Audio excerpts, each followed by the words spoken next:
Atos capítulo 14. Em Icônio. A mesma coisa aconteceu na cidade de Icônio. Paulo e Barnabé entraram na sinagoga e falaram de tal maneira que muitos judeus e não-judeus creram. Mas os judeus que não creram atiçaram os não-judeus contra os cristãos. Os apóstolos ficaram muito tempo em Icônio, falando com coragem a respeito do Senhor Jesus. E o Senhor mostrava que a mensagem deles sobre a sua graça era verdadeira, pois ele dava a eles o poder de fazer milagres e maravilhas. Os moradores das cidades estavam divididos. Alguns apoiavam os judeus e outros eram a favor dos apóstolos. Então, os não-judeus e os judeus, junto com os seus chefes, resolveram maltratar os apóstolos e matá-los a pedradas. Quando Paulo e Barnabé souberam disso, fugiram para Listra e Derbe, cidades do distrito de Licaônia, e para as regiões vizinhas, e ali anunciaram o Evangelho. Em Listra e Derbe. Na cidade de Listra havia um homem que estava sempre sentado porque era aleijado dos pés. Ele havia nascido aleijado e nunca tinha andado. Esse homem ouviu as palavras de Paulo e Paulo viu que ele cria que podia ser curado. Então, olhou firmemente para ele e disse em voz alta: Levante-se e fique de pé.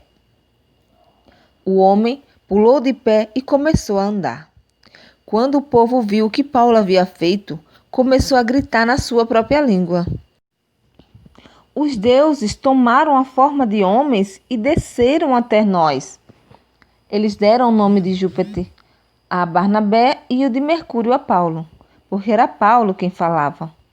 O templo de Júpiter ficava na entrada da cidade, e o sacerdote desse deus trouxe bois e coroas de flores para o portão da cidade.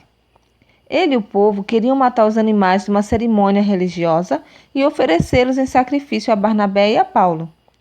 Quando os dois apóstolos souberam disso, rasgaram suas roupas, correram para o meio da multidão e gritaram: Amigos, por que vocês estão fazendo isso?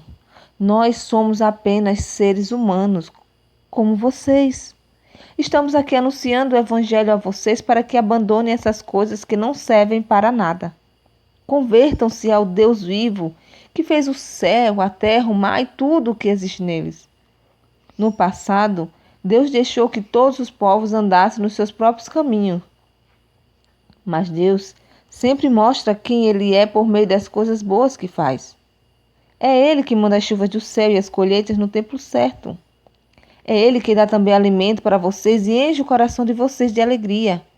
Mesmo depois de terem dito isso, os apóstolos tiveram muita dificuldade para evitar que o povo matasse os animais em sacrifício a eles. Alguns judeus que tinham vindo das cidades de Antioquia e de Icônio conseguiram o apoio da multidão, apedrejaram Paulo e o arrastaram para fora da cidade, porque pensavam que ele tinha morrido. Mas quando os cristãos se ajuntaram em volta dele, ele se levantou e entrou na cidade de novo. E no dia seguinte, Paulo e Barnabé partiram para a cidade de Derbe. A volta para Antioquia da Síria. Paulo e Barnabé anunciaram o evangelho em Derbe e muitos moradores daquela cidade se tornaram seguidores de Jesus. Depois, voltaram para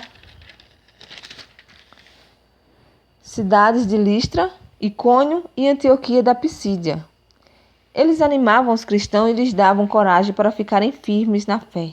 E também ensinavam que era preciso passar por muitos sofrimentos para poder entrar no reino de Deus. Em cada igreja, os apóstolos escolhiam presbíteros. Eles oravam, jejuavam e entregavam os presbíteros à proteção do Senhor, em quem eles haviam crido. Então Paulo e Barnabé atravessaram o distrito da Pisídia e chegaram até a província da Panfilha, anunciaram a palavra em Pergue e depois foram para o porto de Itália. Dali, foram de navio para Antioquia da Síria, onde eles haviam sido entregues aos cuidados de Deus para o trabalho que agora estavam terminando. Quando chegaram lá, reuniram as pessoas da igreja e contaram tudo o que Deus havia feito por meio deles. E contaram como ele tinha aberto o caminho para que os não-judeus também crescem. E ficaram muito tempo ali com os seguidores, de Jesus Cristo.